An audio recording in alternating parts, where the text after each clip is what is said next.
even today with greater intensity. I express my gratitude to the eminent speakers, including Michelle Malik, who we consider as she is the bhabhi of the whole Pakistan, and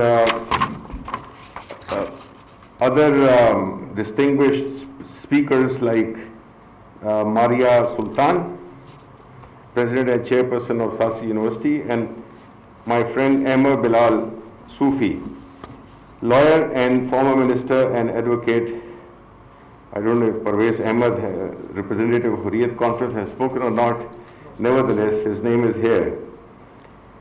In their scholastic discourses and presentations, they have provided a deep insight into state terrorism by India, impact of military lockdown in Indian-occupied Jammu and Kashmir, violation of human rights by Indian security forces, and role of international organizations, sexual harassment and torture of women and children in Indian-occupied Jammu and Kashmir, and the nature and history of Kashmir dispute. Availing this opportunity, I would like to record my unqualified appreciation for Ms. Mashal Malik for her inspirational and motivational role for the Kashmiri youth to steadfastly espouse all parties Hurriyat Conference in Indian-occupied Jammu and Kashmir, as well as her untiring efforts to highlight Indian repression in the state. I would also like to acknowledge and eulogize the role played by Sardar Masood Ahmad Khan, President Azad Kashmir, and an astute diplomat for reinforcing efforts of the Pakistan government in regards to unraveling the real face of India before the international community, presenting the Kashmir dispute in its true perspective and nudging the conscience of global fraternity. Ladies and gentlemen, Indian-occupied Jammu and Kashmir is a story of betrayals, blatant defiance of UN resolutions, and a license for torture and extrajudicial killings.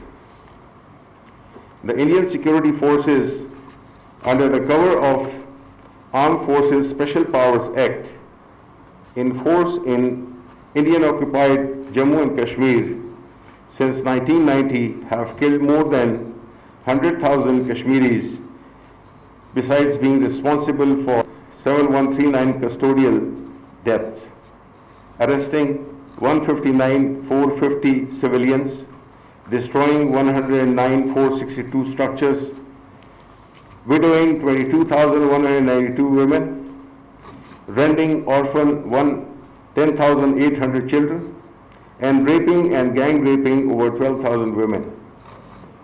Amnesty International and human rights organizations have been regularly compiling reports on such incidents and the blatant abuse of human rights, lending credibility to inhuman indiscretions of the Indian security forces. Who can forget the spine-chilling support of the massacre of January 6, 1993, when the Indian security forces went on rampage and killed 53 innocent Kashmiris, which the Amnesty International in its report said were part of consistent pattern of extrajudicial killings.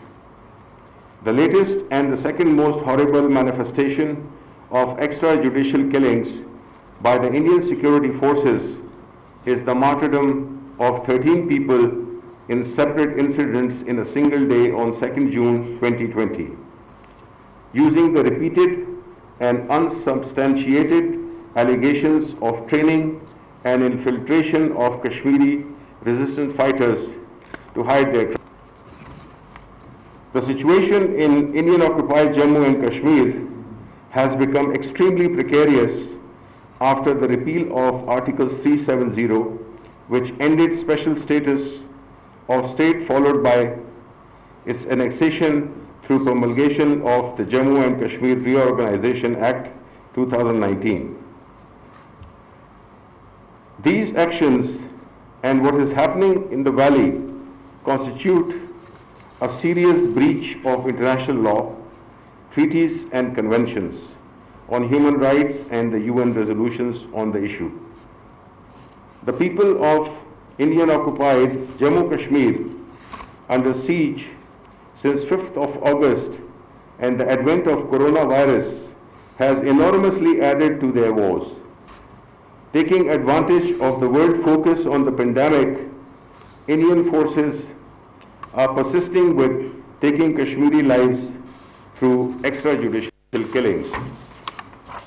During the last 5 months, 110 innocent Kashmiris have been martyred in fake encounters and the so-called cordon and search operations.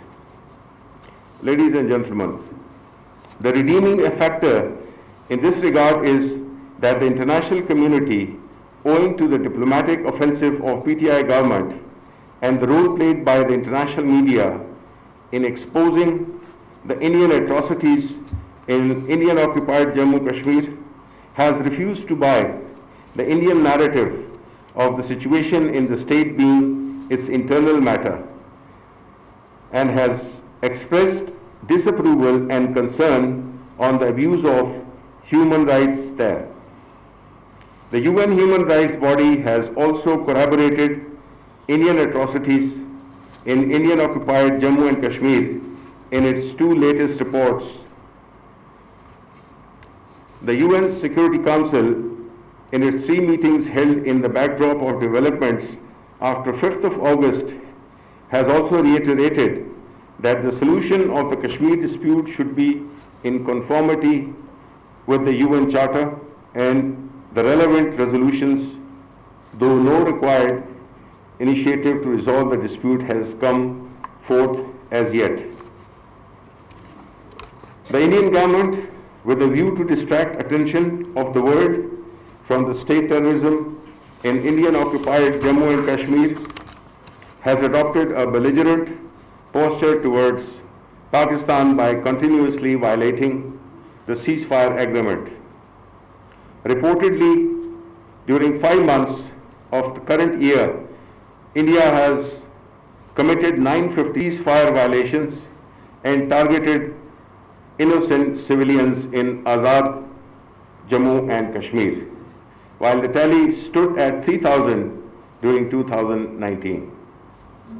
India has also resorted to naked aggression against Pakistan on 26th February 2019, when it sent its planes to bomb a non-existent camp of terrorists at Balakot and had its 2 planes downed by the Pakistan Air Force, besides the capture of 1 pilot, Abhinandan. Pakistan not only released the pilot soon after, but also showed remarkable restraint to avoid a military confrontation between the 2 nuclear states. Thanks to the friendly countries who played a role in diffusing the situation, Pakistan proved its peace-loving credentials to the world, simultaneously making a statement that it was capable of thwarting any aggression by its enemies. The alarming aspect of the permeating situation that India is neither willing to abandon its aggressive posture towards Pakistan nor amenable to rescinding her actions in Indian-occupied Kashmir to pave the way for resolution of the dispute. The proponents of RSS ideology of Hindutva, like Hitler, are bent upon jeopardizing peace and security of the region and reenact the cataclysmic events of Nazi era. Prime Minister of Pakistan Imran Khan warned the world about the likely repercussions of the Hindutva ideology for the region and beyond in his address to the UN General Assembly. Lately, he has also been hinting at the possibility of yet another false flag operation against Pakistan amidst Indian allegations of infiltration aimed at misleading the world and finding an excuse for the apprehended action. In view of the permeating situation, it was time that the UN and the international community woke up to the ground realities in this region, particularly the situation in Indian-occupied Jammu Kashmir, which is a potential nuclear flashpoint. India must also understand that any aggression against Pakistan will be given a matching response, as was done on 26 February 2019.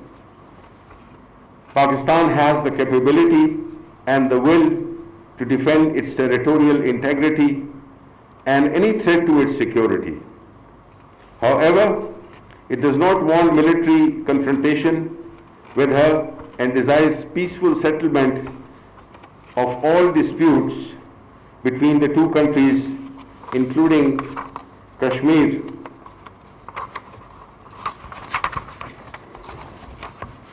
as per the resolutions of UN's Security Council. Freedom movements cannot be subdued through barrel of the gun and brutalization of the population. Such actions have a boomerang effect as they lead to strengthening of the resolve of the oppressed people to fight it out. This is amply proven by the freedom movement of the Kashmiris since 1989 and their continued resistance against Indian occupation. Ladies and gentlemen, let me conclude by saying that while Pakistan remains committed to resolving Kashmir dispute with India through peaceful dialogue in consonance with UN resolutions, it would not allow her to get away with annexation of Indian-occupied Jammu and Kashmir through a parliamentary decree and the merciless use of military might against the Kashmiris. Pakistan will continue to extend moral, political, and diplomatic support to their cause and persist with its efforts to expose Indian mechanizations to the world till an amicable solution to the dispute becomes possible. Pakistan, Paindawad. Thank you.